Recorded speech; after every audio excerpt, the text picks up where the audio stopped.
అప్పుల బాధలు వెంటాడుతున్నాయా? అయితే 6 JVR వారి జాతిరత్నాలు ధరించండి. యాదాద్రి భువనగిరి జిల్లా మోటికొండూరులో దారుణ ఘటన జరిగింది.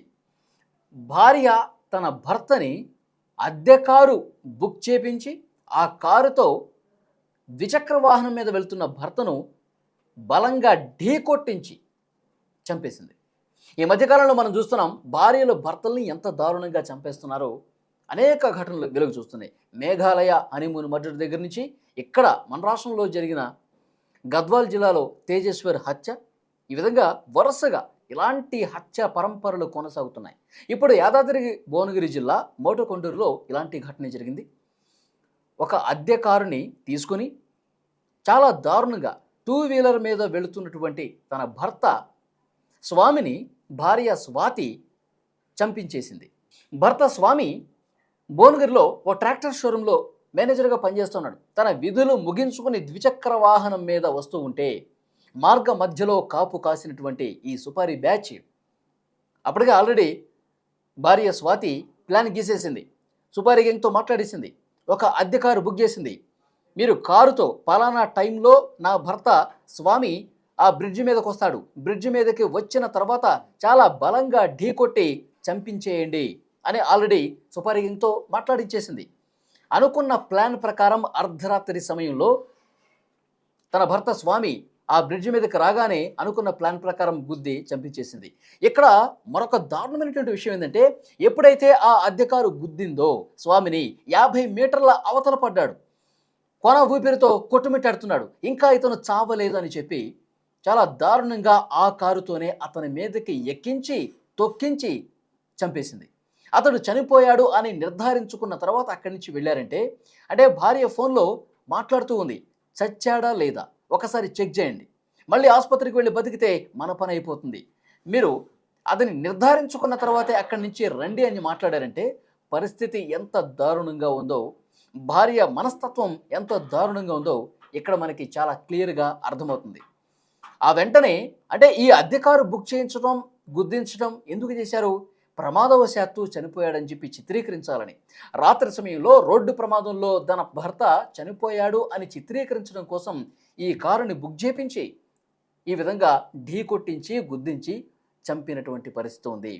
అయితే అంతకు ముందు నుంచే ఈ కుటుంబంలో గొడవలున్న విషయం స్వామి కుటుంబ సభ్యులకు తెలుసు. ఇది నిజంగానే రోడ్డు ప్రమాదం జరిగిందా లేదంటే చంపేశారా ఈ అనుమానం కుటుంబ సభ్యులకు ఉంది. వెంటనే స్వామి బాబాయ్ పోలీస్ స్టేషన్కి వెళ్ళి కంప్లైంట్ ఇచ్చాడు. పోలీసులు దర్యాప్తు చేశారు. అన్ని కోణాల్లో పరిశీలిస్తే అసలు విషయం బయటకు వచ్చింది.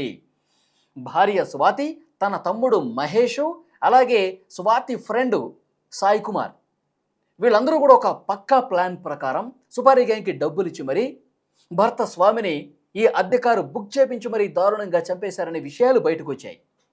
ఎంత దారుణం చూడండి. భర్తని దారుణంగా చంపేసినటువంటి ఘటనలు ఈ మధ్యకాలంలో వెలుగు చూస్తూనే ఉన్నాయి.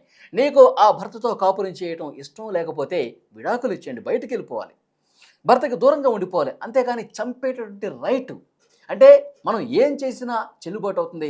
మనం ఒక అధికారు తీసుకుని గుద్దించేస్తే ఇది రోడ్డు ప్రమాదంగా చిత్రీకరించేయచ్చు, ఈజీగా మనం ఈ హత్య నుంచి తప్పించుకోవచ్చు, ఎస్కేప్ కావచ్చు అని ఇలాంటి క్రూయల్ మెంటాలిటీ, ఇలాంటి సైకో మెంటాలిటీ ఎందుకు కొంతమంది భార్యలు కలిగి ఉన్నారు.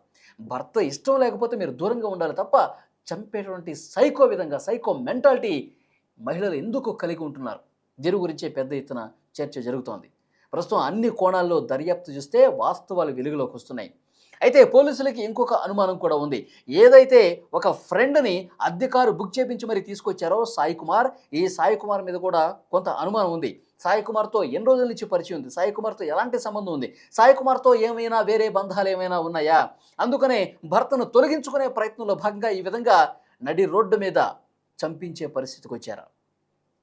ఇది కూడా వివాహేతర సంబంధంలో భాగంగానే ఇప్పుడు భర్త వివాహేతర సంబంధం అని చెప్పి బయట పెడుతున్నారు. కానీ అంతకు ముందు నుంచే సాయి కుమార్తో పరిచయం ఉన్నట్టుగా తెలుస్తుంది.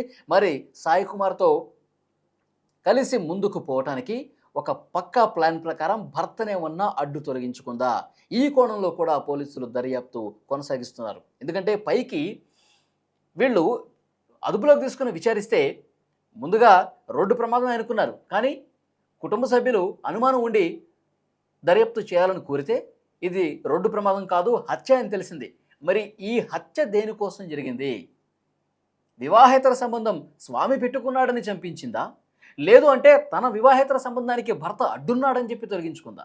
ఈ విషయాలు కూడా అతి త్వరలోనే బయటకు వస్తాయి. అన్ని కోణాల్లో కూడా పోలీసులు దర్యాప్తు చేస్తున్నటువంటి పరిస్థితి ఉంది. ఈ మధ్యకాలంలో నేను ఇంతకుముందు చెప్పినట్టు ఎన్నో ఎన్నో ఎన్నో జరుగుతూనే ఉన్నాయి. ఏమైంది? ఈ భార్యలు భర్తల్ని ఎంత దారుణంగా చంపే సైకో స్థాయిలకి ఎందుకు వెళ్తున్నారు? ఇలాంటి క్రిమినల్ మైండ్ సెట్తో, క్రిమినల్ మెంటాలిటీతో భార్యలు ఎందుకు బరి తెగిస్తూ ఉన్నారు? తమ సుఖాల కోసం, తమ కోరికల కోసం, తమ మోజు కోసం ఈ విధంగా మనుషుల్ని ఎందుకు చంపేస్తున్నారు? ప్రేమను ఎందుకు నటిస్తున్నారు? నటించి నటించి నమ్మించి గొంతు కోసే రకాలుగా ఎందుకు తయారవుతున్నారు?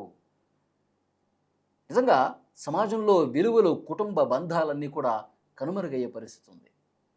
డెఫినెట్గా ఈ కేసులో భార్య సువాతికి సంబంధించి చరిత్ర మొత్తం బయటకు తీస్తూ ఉన్నారు. దీని వెనకాల అసలు వాస్తవాలన్నీ కూడా త్వరలోనే బయటకు వచ్చే అవకాశం కనిపిస్తుంది. ఈ వీడియో మీద తప్పకుండా మీ అభిప్రాయాన్ని కామెంట్ రూపంలో తెలియజేయండి.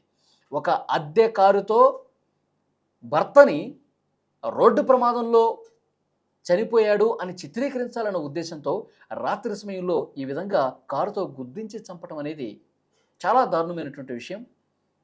ఈ వీడియో మీద తప్పకుండా మీ అభిప్రాయాన్ని, ఈ విధంగా భర్తను చంపే విషయానికి సంబంధించి కామెంట్ బాక్స్లో మీ అభిప్రాయం చెప్పండి.